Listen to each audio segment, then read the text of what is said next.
Mungkin ini pembahasan kita pada kesempatan subuh ini, ya. Ini terkait dengan 10 pertama bulan Dzulhijjah, kurban, sama terkait dengan bulan haram. Ini mungkin Pak Nizar ya, jadi sebagai selingan saja. Baik, sekarang kita masih berada di bulan Dzulqa'dah akhir, ya. Bulan Dzulqa'dah ini termasuk bulan haram, artinya bulan suci. Dalam Islam ada 4 bulan suci, yaitu Dzulqa'dah, Dzulhijjah, Muharram, dan Rajab. Ya. Bulan suci itu bulan yang hendaknya kita jaga kesuciannya. Terkadang kita membuat tanda batas suci. Oh, berarti ini nih, kalau sudah sampai lewat sini kita harus jaga kesuciannya. Maka perumpamannya seperti itu. Ketika ada waktu suci atau bulan haram, maka kita harus jaga kesuciannya. Yani Allah Subhanahu wa taala punya waktu dan punya tempat yang Allah Subhanahu wa taala sucikan. Waktu yang Allah sucikan ada 4, dikenal dengan 4 bulan haram: Dzulqa'dah, Dzulhijjah, Muharram, dan Rajab, dan masing-masing punya arti sendiri. Dan tempat yang Allah sucikan itulah tanah suci Haramain di Makkah dan Madinah, yang kita pun harus jaga kesucian tempat tersebut. Ya. Maka ketika kita melakukan tindak kemaksiatan, ya, di tempat-tempat dan waktu yang Allah sucikan, dosanya lebih besar dibanding di waktu dan tempat yang Allah tidak sucikan. Ya. Meskipun hendaknya kita juga jaga, ya, istilahnya di bulan-bulan yang lain pun kita hendaknya juga jaga diri kita dari maksiat, ya, bukan hanya pada bulan dan tempat yang Allah sucikan. Hanya saja waktu dan tempat ini lebih Allah muliakan lagi, dan memuliakannya sebagai tanda ketakwaan dalam hati. Allah Subhanahu wa taala berfirman, "Wa may yu'azzim sya'airallah fa innaha min taqwal qulub." Siapa yang memuliakan syiar-syiar Allah, maka yang demikian karena adanya ketakwaan dalam hati. Ya.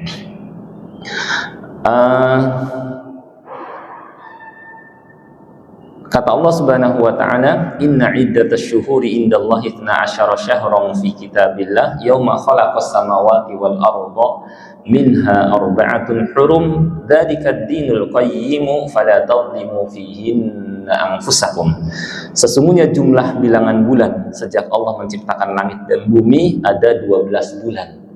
Di antara bulan-bulan ini ada 4 bulan suci. Maka janganlah kalian mendolimi, melakukan tindak kezaliman, kemaksiatan pada bulan-bulan tersebut. Demikian pula pada bulan-bulan yang lain. Ya. Demikian pula tentang tanah suci, kata Allah Subhanahu wa taala, "Wa may yurid fihi bi ilhadin bidzulmin nudhiquhu min adzabin alim." Siapa yang coba-coba melakukan tindak kezaliman di tempat tersebut, maka kami rasakan kepadanya azab yang pedih. Ini terkait dengan waktu dan tempat suci. Nah, kemudian terkait dengan bulan suci ini, ya. Jadi inilah yang dikenal dengan bulan suci. Kalau Ramadan lebih tepatnya dengan bulan penuh berkah, ya. Karena kalau bulan suci ini empat ini. Kalau Ramadan disebut dengan syahrul mubarak, bulan penuh berkah. Baik, Dzulqa'dah artinya bulan yang manusia hendaknya berhenti. Karena di zaman jahiliyah terkadang terjadi peperangan, penyerangan antar kabilah, antar wilayah, ya. Maka ketika sudah memasuki bulan Dzulqa'dah, mereka diminta untuk berhenti. Jangan lagi ada peperangan. Ya, kenapa? Karena sebentar lagi manusia akan masuki bulan Dzulhijjah, waktu mereka menunaikan ibadah haji. Ya. Allah adakan bulan Dzulqa'dah dan namakan dengan bulan Dzulqa'dah agar manusia mempersiapkan diri memasuki bulan Dzulhijjah dalam keadaan aman, tidak ada yang menyerang, tidak ada yang berperang, ya, karena perjalanan jauh untuk menunaikan ibadah haji, ya. Dulu tidak ada seperti sekarang ada pesawat, sehingga perjalanan ketika itu bisa makan berhari-hari dan bahkan bisa berbulan-bulan.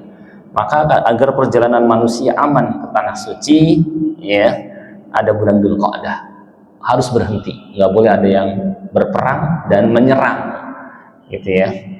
Karena mereka akan masuki bulan Dzulhijjah, bulan manusia menunaikan ibadah haji. Setelah manusia menunaikan ibadah haji di bulan Dzulhijjah, manusia harus kembalikan ke kampung halamannya. Maka ada bulan Muharram yang artinya lebih diharamkan lagi, lebih diharamkan melakukan kezoliman kepada orang lain, menyerang, berperang, ya. Maka manusia berangkat aman, pulang aman. Nah, inilah maksud dari bulan Muharram, lebih diharamkan lagi. Dan nanti ada bulan Rajab, bulan juga sama, yang artinya dimuliakan. Nah, inilah 4 bulan suci. Baik, setelah kita mengetahui ini, ya, kemudian tibalah kita masuk ke bagian awal bulan Dzulhijjah, ya, itu ada waktu-waktu ibadah haji, ya, dan sebenarnya waktu ibadah haji itu miqat zamani itu sudah dari bulan Syawal, Dzulqa'dah dan Dzulhijjah, ada 3 bulan haji, ya. Hanya saja pelaksanaannya di bulan Dzulhijjah, dari tanggal 8 atau hari Tarwiyah sampai hari Tasyrik, ya. Nah, di bulan Dzulhijjah di bagian awalnya ada 10 pertama bulan Dzulhijjah yang memiliki keutamaan dibanding hari-hari yang lain, yang sampai Allah bersumpah dengannya, wal fajr walayalin ashr, demi waktu fajar dan malam yang 10, ya. Malam yang 10 di sini maksudnya, kata para mufassir menafsirkan dengan 10 pertama bulan Dzulhijjah. Ya, mungkin kita dulu kalau umpamanya kita tidak melihat tafsir, ya kita bertanya-tanya, ada apa dengan malam yang 10? Kenapa Allah bersumpah dengannya? Ya. Dan memangnya apa kelebihan malam 10? Ternyata kalau kita lihat tafsir, kita akan ketahui bahwa malam yang 10 di sini adalah 10 pertama bulan Dzulhijjah. Ya, meskipun ada di antara ulama yang menafsirkan dengan 10 terakhir bulan Ramadan, ya. Dan sebagian ulama ada yang merincikan, kalau untuk siang lebih utama 10 pertama bulan Dzulhijjah, kalau untuk malam lebih utama 10 terakhir bulan Ramadan karena ada malam Lailatul Qadar. Intinya dua-duanya ada keutamaan. Saking utamanya juga Rasulullah SAW bersabda, "Ma min ayyam al-amalu shalihu fiha ahabbu ilallahi azza wa jalla min hadhil ayyam." Tidak ada hari di mana beramal soleh pada hari-hari tersebut lebih Allah cintai daripada hari-hari ini. Beliau ditanya, walal jihadu ya Rasulullah, apakah jihad masih kalah yang seseorang mempertaruhkan jiwa, raga dan hartanya? Beliau bersabda, walal jihadu fi sabilillah illa rajulun kharaja bi nafsihi wa malih thumma lam yarji min dzalika bi syai'. Kecuali seorang yang berjihad keluar dari rumahnya dengan jiwa, raga dan hartanya, kemudian tidak bersisa lagi, baru bisa mengalahkan keutamaan beramal soleh pada 10 pertama bulan Dzulhijjah. Maka 10 pertama bulan Dzulhijjah seakan-akan seperti Ramadan kedua. Ya, siapa saja yang kemarin Ramadan tidak memaksimalkan atau kurang memaksimalkan, memanfaatkannya dengan amal soleh, maka masih ada kesempatan di 10 pertama bulan Dzulhijjah. Ya, di 10 pertama bulan Dzulhijjah, dan bahwa beramal saleh pada hari-hari tersebut sangat dicintai Allah, bahkan melebihi jihad fisabilillah, dan bahwa pada hari-hari tersebut amal saleh dilipat gandakan, dan bahwa hari-hari tersebut adalah hari-hari terbaik dalam kehidupan dunia, sehingga Allah bersumpah dengannya. Maka ya, jangan kita sia-siakan. Yang kurang lebih cuma berapa hari lagi. Sekarang tanggal berapa Dzulqa'dah, Pak? 28, tinggal 2 hari lagi, ya, tinggal 2 hari lagi, maka kita harus mempersiapkan diri agar dapat maksimalkan, sambil mohon kepada Allah agar dimudahkan beramal soleh. Nah, kalau sudah masuk tanggal 1, bagi yang kurban, jangan potong rambut dan jangan potong kuku, tidak termasuk istri dan anak, ini hanya bagi yang kurban, tapi pahala mereka dapat, ya. Kata Nabi SAW, idza ra'aitum hilala dzulhijjah wa arada ahadukum ayyudhi falyumsik an sya'rihi wa azfarihi. Apabila kalian melihat hilal tanggal 1, yakni bulan sabit, tanda tanggal 1 bulan Dzulhijjah, dan salah seorang di antara kamu ingin berkurban, maka hendaknya dia jaga dari memotong rambut dan kukunya. Kalau terjadi gimana? Istighfar saja, tidak ada kafarat lain, itu saja. Nah, sekarang kita setelah tahu keutamaan 10 pertama bulan Dzulhijjah, apa amal soleh? Secara umum semua amal soleh disyariatkan, ya. Maka kita perlu meningkatkan amalan kita. Kalau yang sebelumnya hanya yang wajib-wajib saja, tambahkan dengan yang sunnah. Rawatib kita kerjakan, duha kita kerjakan, malam sholat malam kita kerjakan. Itu. Kemudian juga sedekah bisa kita tingkatkan juga. Baca Al-Quran, ya, perbanyak. Berpuasa pun bisa, kalau yang sanggup dari tanggal 1 sampai tanggal 9, ya, minimal tanggal 9-nya disebut dengan puasa Arafah, yang keutamaannya kata Nabi Shallallahu Alaihi Wasallam, yukafirus sanatal maudiyata wal baqiyah, menghapuskan dosa tahun sebelum dan setelahnya 2 tahun. Sehari menghapuskan dosa 2 tahun, ya. Itu. Kemudian amal apa lagi?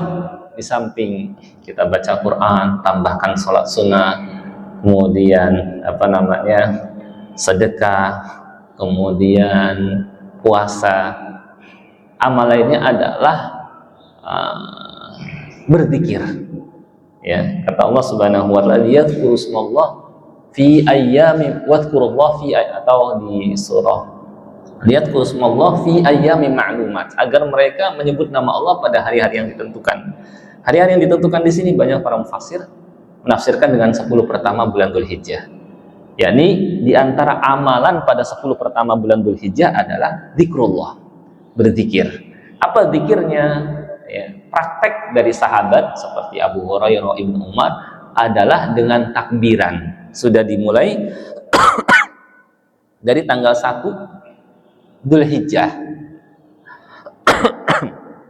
Namanya takbir mutlak. Ya, namanya takbir mutlak. Takbirnya seperti apa? Seperti pada saat Idul Adha. Allahu Akbar, Allahu Akbar, boleh 2 kali atau 3 kali. Allahu Akbar, la ilaha illallah, wallahu akbar, Allahu Akbar, walillahil hamd. Nah, ini takbir mutlak, dibaca di mana saja, kapan saja, di mana saja bisa, misalnya ya di rumah, di tempat bekerja, di jalan-jalan, ya, sebagaimana praktek Abu Hurairah dan Ibnu Umar, keluar dari rumahnya sambil takbiran dengan menjaharkan, sampai di pasar, para pedagang di pasar mendengar takbir mereka berdua, kemudian pada takbiran sehingga pasar bergemuruh suara takbir mutlak. Dari tanggal 1 sudah bisa dimulai. Dan nanti ada takbir muqayyad yang dibaca pada tanggal 9 Dzulhijjah sampai akhir hari tasyrik. Pada saat kapan? Seusai sholat subuh, selesai sholat duhur, asar, maghrib, isya, hari kedua, hari ketiga, sampai akhir hari tasyrik berdasarkan ijma'. Ya, selesai zikir langsung takbiran, atau bisa juga setelah istighfar 3 kali, astagfirullah, astagfirullah, astagfirullah, Allahumma antas salam wa minkas salam, tabarakta ya dzal jalali wal ikram, langsung takbiran. Dan itu berlangsung dari ba'da subuh, ba'da zuhur, ba'da asar, ba'da maghrib, ba'da isya, disebut dengan takbir muqayyad sampai akhir hari tasyrik. Ya. Kalau Idul Fitri kan dari malam atau pagi sampai sholat selesai ditunaikan, tapi untuk Idul Adha terus takbir. Ya. Nah, kemudian hari tanggal 9, ya, hari Arafah, di samping kita disyariatkan puasa, juga disyariatkan berzikir, ya, takbiran, sama mengucapkan la ilaha illallah wahdahu la syarikalah, lahul mulku wa lahul hamdu wa huwa ala kulli syai'in qadir. Kata Nabi Shallallahu Alaihi Wasallam, khairu ma qultu ana wan nabiyyuna min qabli, sebaik-baik yang aku ucapkan dan para nabi sebelumku adalah la ilaha illallah wahdahu la syarikalah, lahul mulku wa lahul hamdu wa huwa ala kulli syai'in qadir. Itu diperbanyak. Dan di akhir hari Arafah, ya, pada asar, itu waktu mustajab kalau kita berdoa. Ya, kalau saudara-saudara kita yang naik haji, mereka wukuf, ya, di Arafah sampai maghrib. Nah, kita di sini disyariatkan banyak berdoa juga, ya, karena ketika itulah Allah Subhanahu wa taala mengabulkan mereka yang berdoa. Ya. Kalau hari-hari biasa, di malam hari sepertiga malam terakhir, Allah turun ke langit dunia berfirman, siapa yang berdoa kepadaku akan aku kabulkan, siapa yang minta kepadaku akan aku berikan, siapa yang mohon ampunan kepadaku akan aku ampuni. Maka pada hari Arafah, ya, Allah Subhanahu wa taala turun ke langit dunia di waktu asar, ya, dan menawarkan siapa yang berdoa kepadanya akan Allah kabulkan. Allah berfirman, ma arada haula, apa yang mereka inginkan, ya, Allah akan kabulkan. Jadi kita manfaatkan dengan berdoa di akhir hari Arafah. Nah, kemudian tibalah tanggal 10 Dzulhijjah, hari nahar atau hari haji akbar. Disebut nahar karena pada saat itu disyariatkan kurban berdasarkan firman Allah Ta'ala, inna a'tainakal kautsar fasholli li rabbika wanhar. Sesungguhnya kami telah memberikan kepadamu nikmat yang banyak, di antaranya adalah sungai Al-Kautsar yang Allah berikan kepada Nabi Muhammad SAW, yang nanti akan diminum oleh umatnya. Maka sebagai bentuk syukurnya, fasholli, dirikanlah salat, li rabbika, karena Allah, wanhar, dan berkurban pula karenanya. Ya, di sini syariat kurban dan waktunya setelah salat, karena ada kata-kata fasholli, salat dulu, baru kemudian wanhar, dan berkurbanlah. Nah, sekaranglah kita akan bahas, ya, insya Allah singkat, saya persingkat, tapi insya Allah banyak materi yang penting yang perlu kita ketahui. Fasholli li rabbika wanhar. Sebagian ulama berdalih dengan ayat ini bahwa kurban hukumnya wajib, karena asal hukum perintah menunjukkan wajib selama tidak ada yang memalingkan, ya, kepada sunnah. Nah, di sini perintahnya, dirikanlah sholat karena Rabbmu dan berkurbanlah. Ya, tidak ada yang memalingkan, maka sebagian ulama berdalih dengan ayat ini wajib bagi yang mampu tentunya. Juga berdasarkan sabda Nabi SAW, man kana lahu sa'ah wa lam yudahhi fala yaqrabanna musallana. Siapa yang punya kelebihan itu berarti kan setelah kebutuhannya terpenuhi. Kebutuhannya terpenuhi buat sebulan, ya, buat makan, buat anaknya sekolah SPP misalnya, buat bayar listrik misalnya, lebih, ada sisa 4 juta, 5 juta, ini berarti lebih. Kalau cuma lebihnya cuma 1 juta berarti belum cukup. Kalau lebihnya banyak, yang tadi itu, ini berarti dianggap mampu. Saat inilah walam yudhahi, kalau dia nggak mau berkurban, kata Nabi SAW, fala yaqrabanna musallana, jangan dekati tempat sholat kami. Teguran keras Nabi SAW kepada umatnya yang mampu berkurban cuma nggak mau berkurban, ya. Maka hendaknya kita tidak tinggalkan, meskipun mayoritas para ulama berpendapat hukumnya sunnah muakkadah. Mereka melihat hadis yang tadi saya sampaikan, apabila kalian melihat hilal bulan Dzulhijjah dan salah seorang di antara kamu ingin, kata-kata ingin menunjukkan adanya pilihan, sehingga boleh kurban boleh tidak. Tapi yang lebih hati-hati adalah hendaknya kita berkurban, ya, terutama ketika kita mampu, daripada terkena teguran keras Rasulullah SAW, jangan dekati tempat sholat kami. Ini yang pertama. Yang kedua, hikmah berkurban sangat banyak sekali. Terutama di antara hikmah-hikmah yang banyak itu adalah agar kita biasa mengarahkan ibadah kepada Allah Subhanahu wa Ta'ala. Ya, jadi agar kita mengarahkan ibadah, doa, ruku, sujud, berkurban, bertawakal hanya kepada Allah.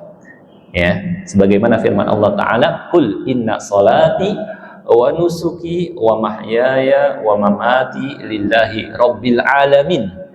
Ya, katakanlah sesungguhnya salatku, nusuk di sini artinya adalah dzabihati, sembelihanku. Salat, hidupku dan matiku adalah untuk Allah. Ya, jadi ibadah ini tidak boleh diarahkan kepada selain Allah. Juga sebagaimana yang biasa kita baca, iyyaka na'budu wa iyyaka nasta'in, hanya kepada Engkau kami beribadah dan hanya kepada Engkau kami mohon pertolongan. Jadi kurban agar kita terbiasa mengarahkan ibadah kepada Allah Subhanahu wa Ta'ala. Oleh karenanya kurban menyembelih untuk selain Allah, di samping hukumnya syirik, pelakunya dilaknat. Kata Nabi SAW, la'anallah man dzabaha li ghairillah.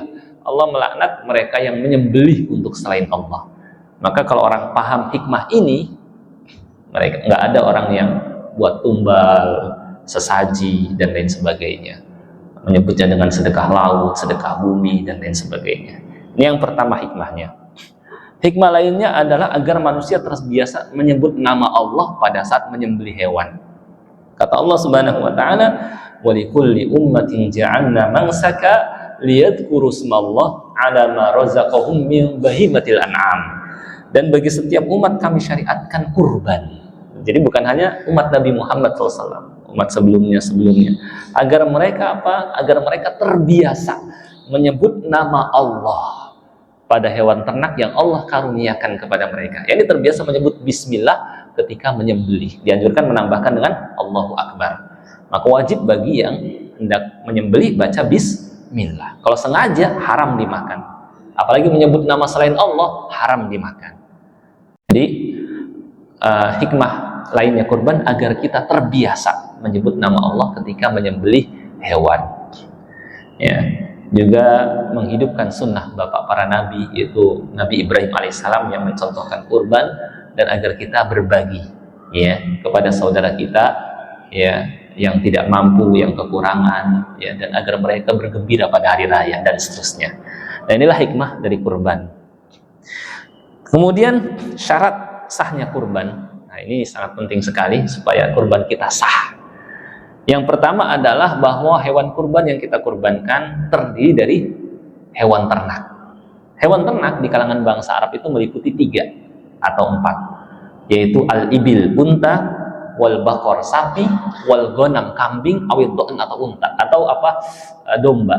Ya, unta, sapi, kambing atau domba. Ini saja, tidak dengan selainnya, tidak dengan ayam, tidak dengan bebek, tidak dengan kelinci. Itu namanya hewan yang diternakkan. Yang aslinya hewan ternak ini unta, sapi, kambing atau domba. Ya. Jadi dalilnya firman Allah Ta'ala, wa likulli ummatin ja'alna mansaka liyadhkuru ismallah 'ala ma razaqahum min bahimatil an'am. Dan bagi setiap umat kami syariatkan kurban agar mereka terbiasa menyebut nama Allah pada hewan ternak. Nah, hewan ternak. Jadi ditafsir hewan ternak 3 ini, unta, sapi, kambing atau domba. Tidak ada ulama menafsirkan kelinci, bebek, ayam, enggak ada. Ya, jadi 3 saja. Kalau kerbau masuk kemana nih? Nah, masuk ke dalam golongan sapi, sehingga bisa juga, meskipun lebih utama sapi. Ya, nah itu. Baik, jadi yang pertama harus jenisnya hewan ternak, syarat pertama. Yang kedua, ya harus masuk usianya atau sudah cukup usianya, disebut dengan musinnah. Ya, pada hewan ternak yang tadi itu harus sudah masuk usia atau cukup usianya. Kata Nabi SAW, la tadbahu illa musinnah, jangan sembelih kecuali yang sudah cukup usianya. Ya, kapan hewan ternak tadi dianggap cukup usianya? Unta kalau sudah 5 tahun, sapi kalau sudah 2 tahun, ya, dan kambing kalau sudah setahun. Domba juga setahun atau boleh mendekati setahun, 11 bulan, 10, 9, 8, minimal kata ulama 6 bulan. Namanya jada'ah. Kalau kalian tidak menemukan yang musinnah, fatbahu jada'atan minad dha'n, kata Nabi SAW, maka sembelihlah domba yang jada'ah mendekati setahun. Saya ulang lagi, syarat yang berikutnya di samping berupa hewan ternak adalah sudah masuk atau sudah cukup usianya. Unta 5 tahun, sapi 2 tahun, kambing setahun, dan domba setahun atau mendekati setahun. Ini syarat yang kedua, supaya sah hewan kurban kita. Syarat yang ketiga adalah disembelih pada waktunya. Disembelih pada waktunya. Kapan waktunya? Setelah sholat Id, tidak boleh sebelumnya. Dan berakhir sampai hari tasyrik. Kata Nabi SAW, man dabaha qabla ayyusalli fal yatbah ukhra makanaha. Siapa yang menyembelih sebelum sholat Id, maka hendaknya dia nyembelih lagi. Menunjukkan tidak sah kalau sebelum sholat, harus setelah sholat. Dan berakhir waktunya sampai akhir hari tasyrik, tanggal 13 Dzulhijjah.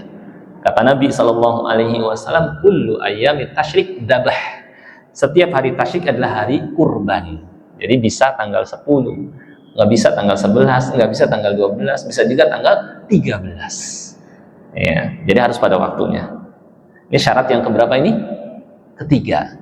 Syarat yang keempat, harus selamat dari cacat yang membuat jatuh nilainya.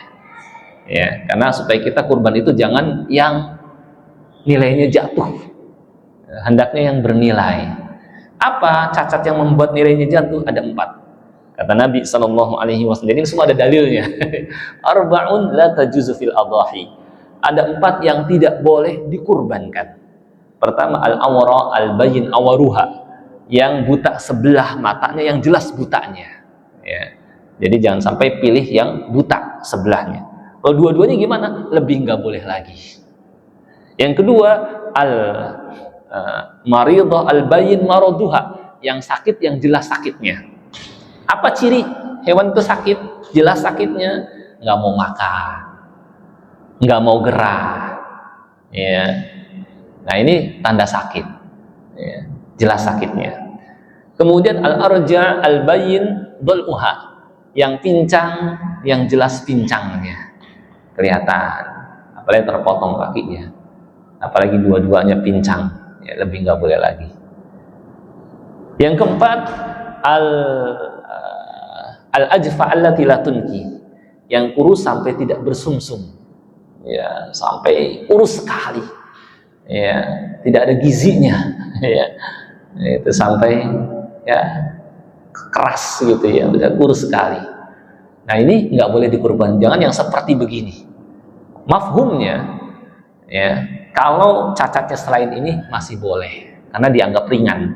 Misalnya telinganya robek, ya, tanduknya patah, ya, maka masih boleh, meskipun lebih utama adalah selamat dari cacat-cacat ini.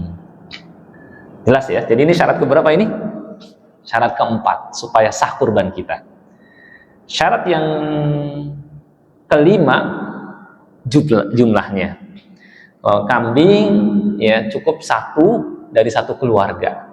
Tidak perlu dari setiap anggota keluarga berkurban, istrinya, anaknya, cukup 1 sudah mewakili. Makanya kan ketika berkurban kita baca Bismillahirrahmanirrahim, Allahu Akbar, Allahumma hadza an, ya Allah ini dari fulan wa ahli, dan keluarganya. Dan inilah yang dipraktekkan di zaman Rasulullah SAW, 1 keluarga 1 hewan, 1 kambing, tidak sampai 2, 3, itu ya. Jadi kalau sampai lebih, berlebihan namanya. Kemudian kalau yang bisa berserikat atau patungan, unta dan sapi dari 7 orang, tidak boleh lebih. Misalnya 10 orang, 1 RT, 1 perusahaan, ya, tidak boleh lebih, dan boleh kurang dari 7. Boleh kurang dari 7, misalnya hanya 6 orang, hanya 5 orang, baik di antara mereka ada yang siap nalangin atau dinaikkan harganya. Yang siap nalangin, kekurangan cuma 6 orang nih, gimana? Ya udah, ntar satunya saya deh, tenang aja. Atau kita tinggiin aja, sepakat. Yang tadinya cuma masing-masing ngeluarin 3,5 atau 4, jadi 5 juta supaya kebeli sapi, nggak ada masalah. Ya. Kata Imam Syafi'i rahimahullah, mana nih? Mana di sini? Jika jumlah anggota kurang dari 7 orang, maka sah dan mereka melakukan amalan sunnah karena kelebihan yang mereka berikan dalam al-um, gitu ya. Kemudian ini udah jelas ya, jadi syarat yang harus diperhatikan, jenisnya unta, sapi, kambing atau domba.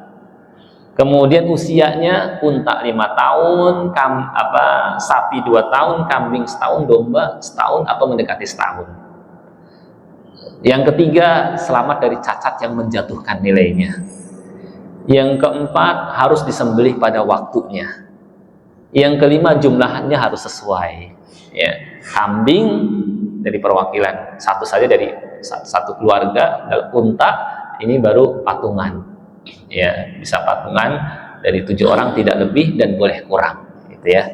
Kemudian bagaimana distribusi hewan kurban? Ya, kata Nabi SAW, kulu wadakhiru watasodaku, silahkan makan, kemudian simpan dan sedekahkan.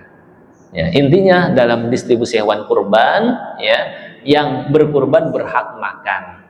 Kalaupun dia ngasih semua juga nggak ada masalah. Kemudian istilahnya dibagikan kepada sekitar, tetangga, panitia juga berhak tentunya, sama disedekahkan kepada orang miskin. Ya, jadi semua untuk dibagikan, ya, untuk disedekahkan, untuk dimakan orang yang kurban, untuk dimakan oleh tetangga, ya, kerabat kalau ada dekat, gitu, ya. Dan panitia juga lebih berhak lagi, juga berhak juga, ya. Nah, kemudian karena hewan kurban ini dagingnya semuanya untuk diberikan, ya, untuk dibagikan, ya, maka tidak ada yang dijual belikan, termasuk kulit pun tidak dijual belikan. Bagaimana kalau gitu? Untuk ngurusin kulit tinggal ditawarkan siapa yang siap menerima. Oh, saya menerima, siap deh. Nah, kalau sudah menerima, urusan dia mau ngejual boleh, dia buat dirinya juga boleh, dia mau ngasih ke orang lain juga boleh, ya. Nah, kemudian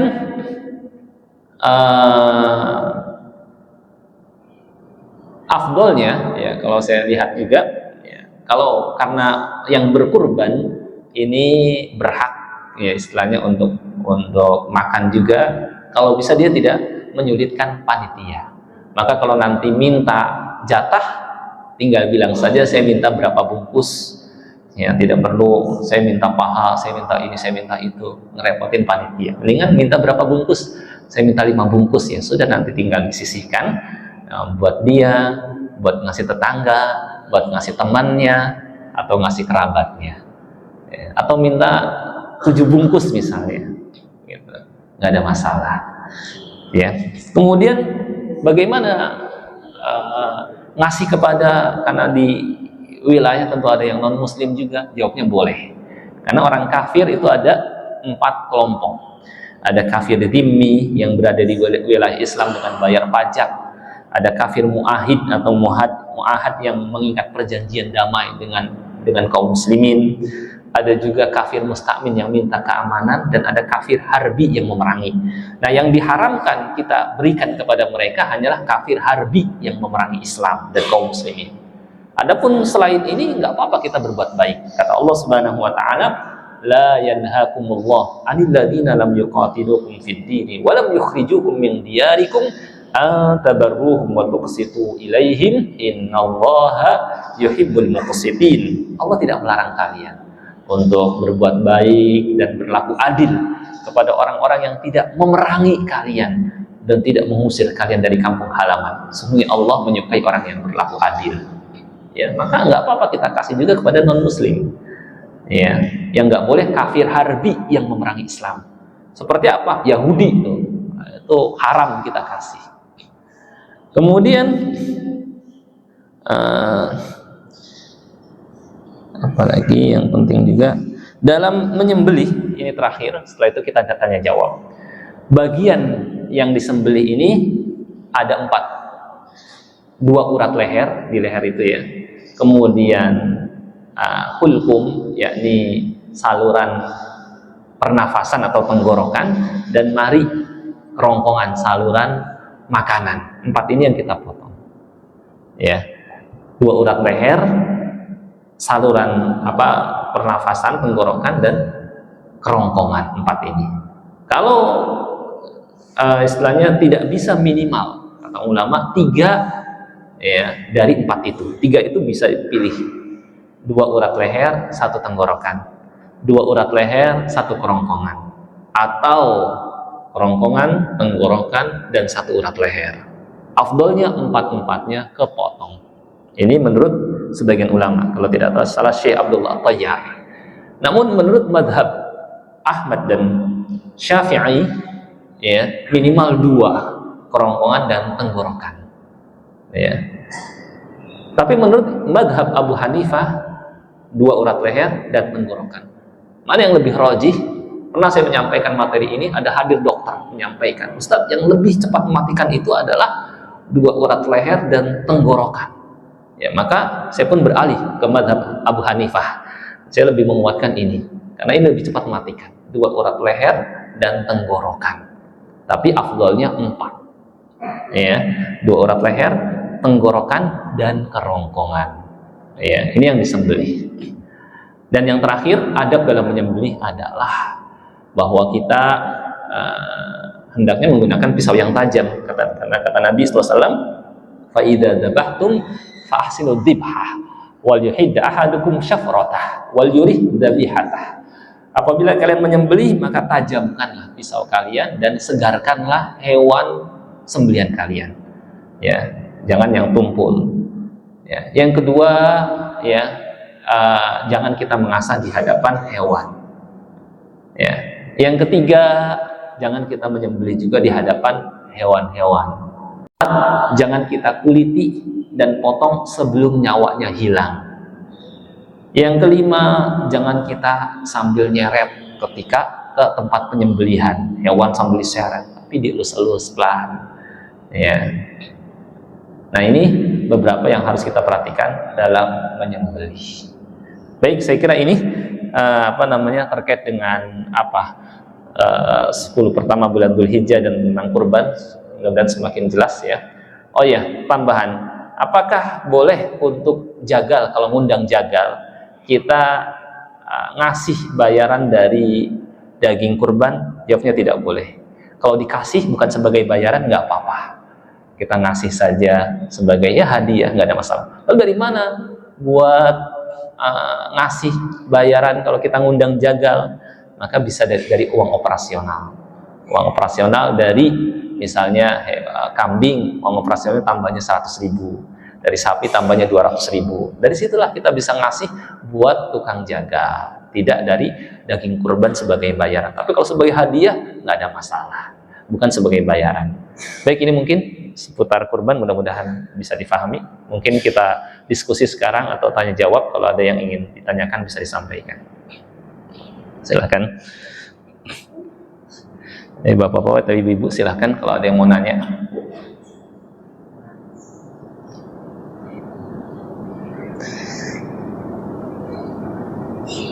Ya, silakan.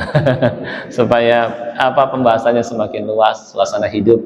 Assalamualaikum warahmatullahi wabarakatuh. Pada saat misalkan kita sudah punya akad atau kesepakatan baik lewat edaran atau informasi yang lain itu disampaikan kepada korban bahwasanya kita akan membeli sapi patungan masing-masing orang misalkan 5 juta dengan kemudian disepakati juga biaya operasionalnya misalkan satu orangnya misalkan 100.000 kan itu kan sudah bisa ditaksir dari nilai yang harus dibelanjakan berapa. Kemudian pada prakteknya pada saat kita membeli sapi itu kan terkadang sulit untuk betul-betul bisa pas sesuai dengan yang dialokasikan di awal. Pada kondisi seperti itu, kadang-kadang bisa jadi mungkin kurang, bisa jadi mungkin lebih. Nah, terus kemudian ya, bagaimana panitia memanage itu kadang-kadang kalau yang kurang, kalau ya ada yang lebih, ada yang kurang, itu kayak semacam diskusi. Iya. Itu statusnya seperti apa? Terus kemudian kalau kasusnya itu kemudian kita belinya itu masih ada lebihan uang. Nah, ini status uangnya apakah perlu katakan atau digunakan dengan kurban atau seperti apa sih? Yang pertama. Kemudian yang kedua, pada saat kita mendistribusikan daging, sebetulnya kan dari sisi panitia sendiri sudah punya planning. Jadi target yang mau didistribusikan itu di mana saja. Nah, kemudian di sisi lain seperti Ustaz sampaikan tadi, si korban ini kan dia punya hak juga. Nah, kalau dengan menimbang dua kondisi ini, kalau misalkan katakanlah si korban ini kemudian meminta jatahnya itu banyak, gitu ya, karena menurut beliau dia ingin mendistribusikan sendiri. Nah, ini afdolnya seperti apa? Apakah sebagai panitia kita tetap harus memfasilitasi itu, apa kita tetap mengutamakan planning distribusi yang sudah dipersiapkan? Mungkin itu aja, Ustaz. Ya. Afwan, ya. Jika orang-orang menitipkan hartanya kepada kita, ya, termasuk amanah adalah kita sesuai dengan permintaan dan yang kita tawarkan kepada mereka. Gitu ya. Mintanya harga sekian, ya sudah kita berikan sesuai dengan harga tersebut. Akan tapi terkadang prakteknya ketika kita membeli, tentu di situ terjadi tawar menawar. ya, kemudian harga bisa naik bisa kurang, ya. Ada beberapa kondisi seperti ini sebenarnya, ya. Kalau wakil, kita sebagai wakil ya sesuai dengan permintaan mereka, ya. Kan kita istilahnya menyiapkan, ya. Kemudian kalau istilahnya ternyata ada lebih, ya sudah maklum gitu ya, pasti mereka memang sudah ya udah, mereka nggak mau minta dibalikin lagi, udah itu, maka uangnya tentu ya sudah masuk kepada ya, istilahnya kas dalam hal panitia masjid itu untuk nanti digunakan sesuai dengan keperluan kurban. Maka bisa dari situ sebenarnya nggak ada masalah, sudah dimaklumi oleh mereka, sehingga kita nggak mesti datang lagi kepada yang kurban, ternyata kita dapat dengan harga yang kurang, ini kelebihannya gimana nih, kayak gitu. Karena mereka udah pakai aja, udah buat keperluan operasional, pasti mereka akan seperti itu. Operasional itu nanti bisa buat beli mungkin pisau asahan, buat bayar jagal kalau umpamanya undang jagal, atau sisanya buat dikembalikan ke masjid, karena mereka sudah paham, nggak ada masalah seperti itu intinya, gitu ya. Dan mereka nggak akan minta kembali lagi sini uang saya kayak gitu, nggak, insya Allah mereka mengerti seperti itu. Jadi yang penting kita amanah, nggak ada buat di kantong masuk kayak gitu ya, belum arti buat pribadi, tapi buat jamaah masjid dan keperluan kurban dan kebutuhan panitia. Intinya seperti itu aja. Itu yang pertama. Yang kedua, terkait dengan tadi yang berkurban misalnya minta, ya. Sebenarnya memang berhak bagi yang berkurban itu untuk minta jatah, ya. Tapi jangan juga berlebihan sampai melebihi sepertiga, ya. Meskipun tidak ada batasan. Karena dalam hadis itu qul waddakhil wa tasad bukan artinya sepertiga, tapi ini sudah banyak. Kalau sudah sampai melebihi sepertiga, minta sampai mungkin dari satu kambing cuma berapa, jadinya berapa bungkus misalnya, berapa? 10, berapa? Mungkin lebih kali, 15. Oh, kambing cuma berapa kira-kira, berapa bungkus? Oh, banyakkan tulang ya, bisa 20 mungkin ya, atau nggak sampai ya? Wah, ya kalau mau cuma sampai 12, 15, jangan sampai minta misalnya 10 bungkus, ya. Maksudnya kasihan, mau kasih ke siapa maksudnya, ya. Cuma kalau misalnya dia mau minta tolong saya bang distribusikan buat ini, ya nggak ada masalah sebenarnya sih, ya. Cuma jangan buat pribadinya kalau bisa. Ini utamakan pribadi, nggak ada masalah, cuma jangan berlebihan buat pribadinya, karena itu buat distribusikan buat tetangga, orang miskin, ya, ya buat semuanya. Ya kalau mintanya terlalu banyak jangan kayak gitu. Misalkan maksudnya ya sepertiga aja udah banyak banget itu, ya. Misalnya untuk kalau cuma dapat ya 15, sepertiganya udah cuma 5 aja udah lumayan banyak sebenarnya, ya. Jadi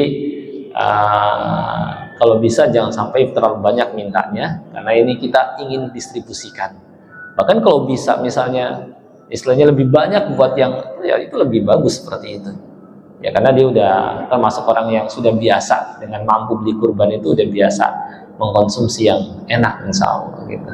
Jadi intinya boleh, tapi jangan terlalu banyak mintanya, karena itu untuk didistribusikan gitu. Insya Allah kalau sampai minta banyak, ya misalnya ya kalau dia punya malu kayak gitu ya, ya tentu istilahnya insya Allah nggak terjadi. Ini kan kita ingin distribusikan, kita ingin kasihkan, katanya mau kita yang nyalurkan, ya, dengan ngasih ke, ya kalau misalnya mau ngasih sendiri ya sudah, minta banyak ya sudah, motong sendiri aja di rumahnya, mendingan kayak gitu. Nah, kalau misalnya mau nyerahin ke kita seperti ini, kita sudah punya kesepakatan dengan para pekurban, dengan panitia, bahwa kita akan distribusikan, tetap kita akan berikan, cuma kita batasi, gitu aja, sampaikan kepada yang berkurban. Saya kira begitu. Wallahu a'lam. Itu mungkin ada lagi dari ibu-ibu, ada yang nanya? Gimana dulu? Iya. Assalamualaikum warahmatullahi wabarakatuh. Ya, silakan. Ada riwayat yang meriwayatkan bahwa Bilal bin Rabah dan Abdullah bin Abbas pernah berkorban 1 ekor ayam dan sepotong daging. Nah itu memenuhi syariat atau bagaimana? Atau hanya berupa sedekah? Ya, betul. Memang sama-sama. Baik. Memang ada beberapa riwayat ya di beberapa kitab syarah hadis dan athar dari sebagian sahabat, ada yang mereka berkurban dengan tadi ayam atau apa. Secara aturan memang itu tidak masuk ke dalam kurban yang syar'i dalam arti yang sesuai gitu ya. Nah, cuma itu hanya masuk sedekah saja. Karena sebagian ulama berpendapat kalau seorang memang tidak mampu beli hewan kurban, maka apa yang bisa dia kurbankan silahkan. Cuma sebagai keutamaan saja amalan sunnah silahkan. Oh, saya cuma ada ayam, kalau gitu saya kurban dengan ayam aja, nggak ada masalah. Saya ada kelinci, saya mau kurban dengan kelinci, nggak ada masalah. Ya, fattaqullaha mastata'tum, bertakwalah kepada Allah semampu kalian. Tapi kalau secara kurban yang syar'i tidak. Ya, hanya sebagai bentuk apa yang bisa dia kurbankan, nggak ada masalah. Karena memang praktek sebagian sahabat seperti itu betul. Gitu. Saya baca di beberapa kitab syarah hadis seperti itu, ada yang berkurban dengan ini, sehingga ada di sebagian syarah, ya sebagian sahabat berkurban dengan ini, sebagian dengan ini. Tapi salah kalau membuat kesimpulan, maka boleh kurban dengan apa saja. Nah, ini salah kesimpulan seperti ini. Makanya dulu saya ketika kuliah, ada dosen yang menyampaikan sebenarnya kurban itu nggak mesti dengan unta, sapi, kambing, dengan lele dumbo juga nggak ada masalah, kayak gitu. Maka dengan terpaksa saya bantah gitu ya. Hanya tetap kita menghormati, tapi ini bertentangan dengan istilahnya nas yang tegas dalam Al-Quran dan Sunnah gitu. Maka saya sampaikan. Kalau nggak ada dalam Quran, maka saya bacakan. Di surah Al-Hajj Allah Subhanahu Wa Taala berfirman, ya. Kemudian tafsirnya para ulama seperti ini. Oh, akhirnya ya sudah, gitu. Nah itu jadi seperti itu. Kemudian, itu ya jelas itu ya tadi ya. Baik, ibu-ibu tadi yang mau nanya, silakan. Bismillah, assalamualaikum. Motivasi diri agar istiqomah dalam beramal, Ustaz. Itu aja. Beda aja, Ustaz. Baik. Jadi kiat istiqomah ya dalam beramal. Ya. Sebenarnya saya punya risalah juga tersendiri. Jadi kiat istiqomah di jalan Allah. Istiqomah bisa dalam beramal dan di atas agama Allah. Intinya adalah bahwa agar kita tetap istiqomah, yang pertama berdoa kepada Allah Subhanahu Wa Taala agar diberikan istiqomah. Misalnya dengan berdoa, ya muqallibal qulub, tsabbit qalbi ala dinik. Ya Allah yang bolak-balikan hati, teguhkanlah hati ini agar tetap istiqomah di atas agamamu. Ya, jadi supaya istiqomah minta kepada Allah. Yang kedua adalah dengan mendatangi Al-Quran dan As-Sunnah atau dengan mengaji. Karena di Al-Quran, As-Sunnah dan pengajian itulah kita dikasih targhib dan tarhib, dikasih motivasi, dikasih diingatkan, ya supaya ya karena hati ini kadang suka berbalik. Maka dengan kita mendapatkan siraman, ya maka ya ibarat tumbuhan kalau tidak dikasih siraman maka akan kering dan bisa mati. Demikian pula hati kalau tidak mendapatkan asupan maka dia bisa sakit dan mati. Maka tidak ada asupan yang terbaik melebihi siraman Al-Quran dan Sunnah atau di pengajian. Disampaikan ayat-ayat Allah, disampaikan hadis-hadis Rasulullah Sallallahu Alaihi Wasallam. Nah, ini yang kedua, mendatangi Al-Quran dan As-Sunnah. Kata Allah Subhanahu Wa Taala, wa kaifa takfuruna wa antum tutla alaikum ayatullahi wa fikum rasuluh wa may ya'tasim billahi faqad hudiya ila siratim mustaqim. Dan bagaimana kalian berbalik kufur sedangkan kepada kalian terus dibacakan ayat-ayat Allah, dan di tengah-tengah kalian dulu ada Rasulullah SAW. Beliau telah wafat meninggalkan kepada kita Al-Quran, As-Sunnah. Maka ketika kita membaca Al-Quran, apalagi dengan tafsirnya, hadis dengan syarahnya, membuat kita istiqomah. Ya, minimal di rumah juga punya koleksi tafsir, koleksi hadis Riyadhus Shalihin misalnya. Nah, itu membantu kita baca termotivasi. Ini yang kedua. Yang ketiga adalah dengan bergaul dengan orang-orang soleh. Kata Allah Subhanahu Wa Taala, wasbir nafsaka ma'al ladzina yad'una rabbahum bil ghadati wal 'ashyi yuriduna wajhah Bersabarlah engkau bersama orang-orang yang beribadah kepada Allah, yang ngaji, yang sholat, yang beribadah. Kata Nabi SAW, almaru ala dini khalidih. Seorang itu biasanya mengikuti agama temannya. Falyanzur ahadukum man yukhalil. Hendaknya dia lihat dengan siapa dia bergaul. Saat bergaul dengan orang-orang yang soleh, rajin ibadah, maka dia akan kebawa. Tapi ketika bergaul dengan orang-orang yang lupa, ya, yang kurang ibadah, yang jarang ibadah, maka dia akan kebawa juga. Yang keempat adalah dengan dia mempelajari sirah, perjalanan orang-orang terdahulu dalam beribadah kepada Allah. Ya, ini termasuk membuat kita berusaha mengikuti jejak mereka. Ya, saya punya risalah, saya punya tulisan di blog, meskipun blog gratisan, wawasankeislaman.blogspot.com, tapi di sana ada menu namanya sirah. Ya, jadi kisah orang-orang terdahulu, para nabi, para sahabat, kemudian kisah orang-orang tabi'in, bagaimana mereka dalam beragama, maka membuat kita ya bisa berkaca, kemudian menimbang diri kita dan berusaha ya mendekati mereka. Itu. Yang kelima adalah mengamalkan ilmu yang telah kita kerjakan. Kata Allah Subhanahu wa ta'ala, walau annahum fa'alu ma yu'aduna bihi lakana khairan lahum wa ashadda tathbita. Sekiranya mereka mengamalkan ilmu yang telah disampaikan kepada mereka, tentu yang demikian lebih baik dan lebih mengokohkan hati mereka. Nah, inilah beberapa kiat istiqomah di atas agama Allah. Terus mengkaji agama Allah, bergaul dengan orang-orang soleh, kemudian juga berdoa kepada Allah, kemudian juga mengamalkan ilmu yang telah kita ketahui dan membaca kisah orang-orang terdahulu. Ini, mungkin ini, wallahu a'lam. Baik, ada lagi? Atau betul? Apakah itu boleh dibilang bersama dengan antara bapak, ibu, suami, istri, dan anak? Kedua, sebaiknya di atas kemauan siapa? Gitu. Ya, itu aja ya. Baik, ya, ya. Satu keluarga adalah satu ekor kambing. Ya. Terkadang masih dalam satu keluarga, mungkin kepala keluarga punya uang cuma sedikit, ya, kurang gitu ya. Anaknya sudah bekerja, ayah udah tenang aja, nanti akan Ananda bantu, gitu ya. Nggak ada masalah. Misalnya ya udah dibantu ini untuk, tapi ini istilahnya bukan istilahnya, hanya bantu saja, sifatnya bukan patungan gitu ya. Pokoknya ini harus, atau menyuruh semuanya harus sini nggak usah disuruh. Kalau mau bantu silahkan, membuat kurban ayahnya nggak ada masalah ya.